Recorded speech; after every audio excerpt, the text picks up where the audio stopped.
Papa Francis ambaye alizaliwa Disemba 17 mwaka 1936 katika maeneo ya Jorge Mario Bergoglio ambako ni nchini Argentina. Papa Francis ni papa wa kwanza kutokea nchini Argentina ambako kunajulikana kama Buenos Aires, ambako Papa Francis alikuwa ni papa wa kwanza kutokea nchini Argentina.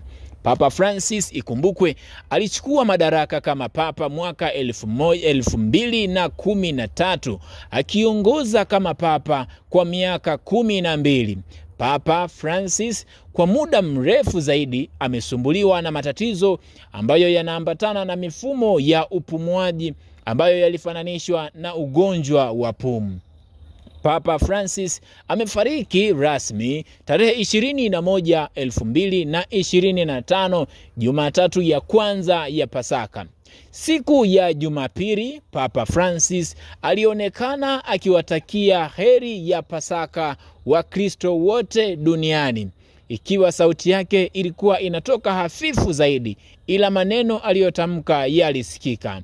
Aliwatakia heri ya Pasaka Wakristo wa nchini Vatican ambao walishangilia kwa salamu za Papa Francis za heri ya Pasaka.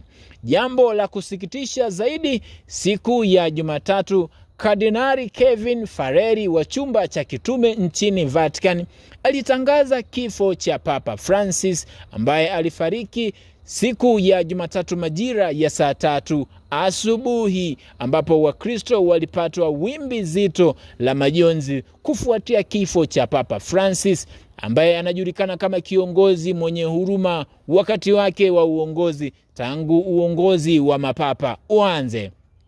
Mambo ambayo huyajui kuhusiana na Papa Francis ni kama yafuatayo.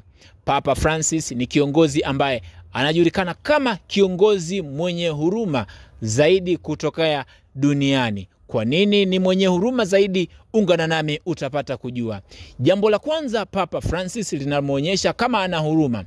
Alikemea nchi zote zenye vita kusitisha mapigano kwa sababu nchi zenye vita zinasababisha mauaji ya watu wasio na hatia. Baada ya kauli ile kutotekelezwa, Papa Francis alitengeneza ziara yake mwenyewe ya kutembelea nchi zenye mapigano.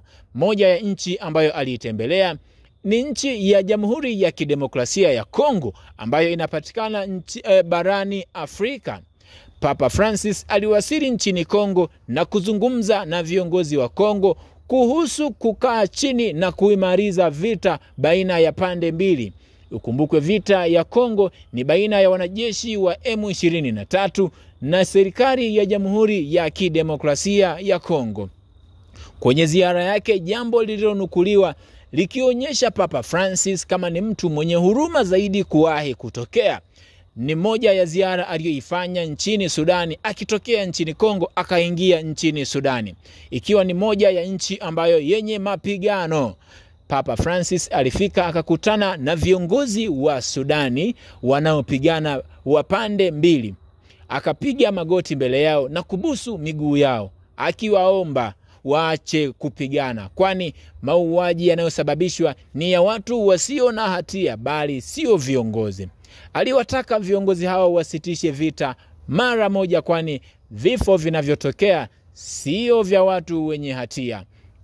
Kitu kingine Papa Francis alichowahi kukifanya, alizungumza na viongozi wa Urusi na Ukraine, akiwa ni Vladimir Putin pamoja na Volodymyr Zelensky, kuhusiana na kusitisha mapigano baina yao yaliyoanza mwaka 2019, 2020, 2023, 2021, 22 mpaka 23.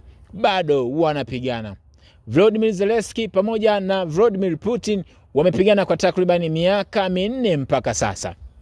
Papa Francis alihitaji mapigano ya Volodymyr Zelensky pamoja na Vladimir Putin kuweza kusitishwa, kwani inaenda kinyume na mipango ya Mungu na watu wasio na hatia wanafariki bila kutarajiwa. Kitu kingine ambacho alikikemea ni kukemea uhuru wa mtu mmoja mmoja katika kufanya maamuzi yanayohusiana na imani yake. Alinukuliwa Papa Francis kama ni papa ambaye ameruhusu ushoga.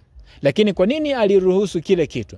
Papa Francis directly hakuruhusu ushoga, bali sheria zilizokuwa zikiwataka wanaojihusisha na ushoga wa uawe. Aliomba zilegezwe, wale wanaojulikana kama ni mashoga watambulike kama binadamu wengine, ila waachane na ushoga. Hicho ndio kilichonukuliwa kwa Papa Francis.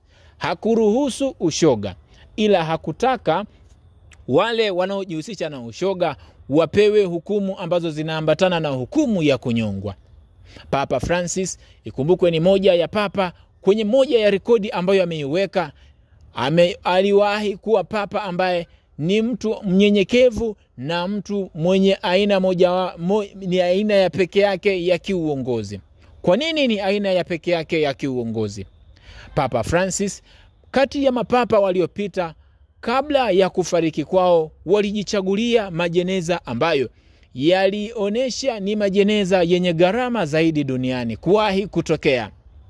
Lakini Papa Francis alijichagulia jeneza ambalo linahusisha mbao zenye bei rahisi, na kuchagua jeneza litumike likiwa lipo wazi, ambalo nimeliweka kwenye picha hapo. Unaliona ni jeneza ambalo Papa Francis alilichagua kabla ya kufariki kwake.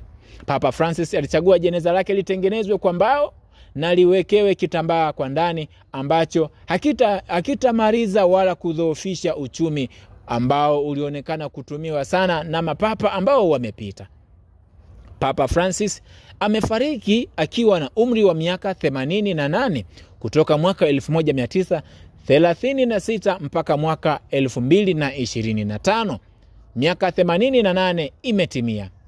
Akiwa kama papa atazikwa tarehe 26. Mazishi ya Papa Francis yataongozwa na kardinali kutoka chumba cha kitume nchini Vatican, Kevin Farreri, ambaye ataongoza zoezi zima la mazishi ya Papa Francis. Ataongoza pia zoezi zima la uchaguzi wa papa mwingine.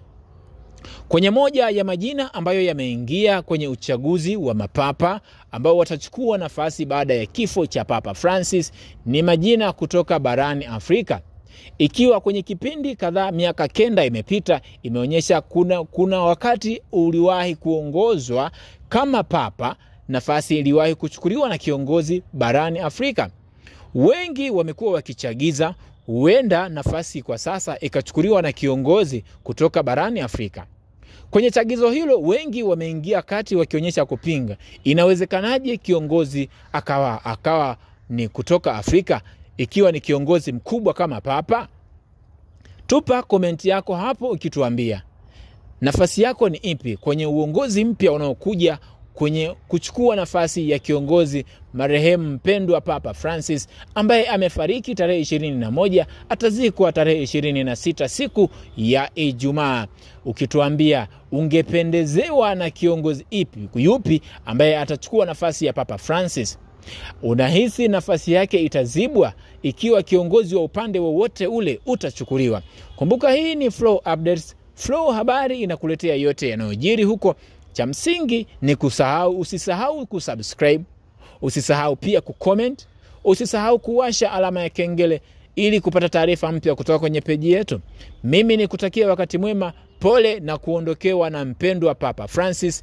Bwana ametoa na Bwana ametoa, jina lake lihimidiwe.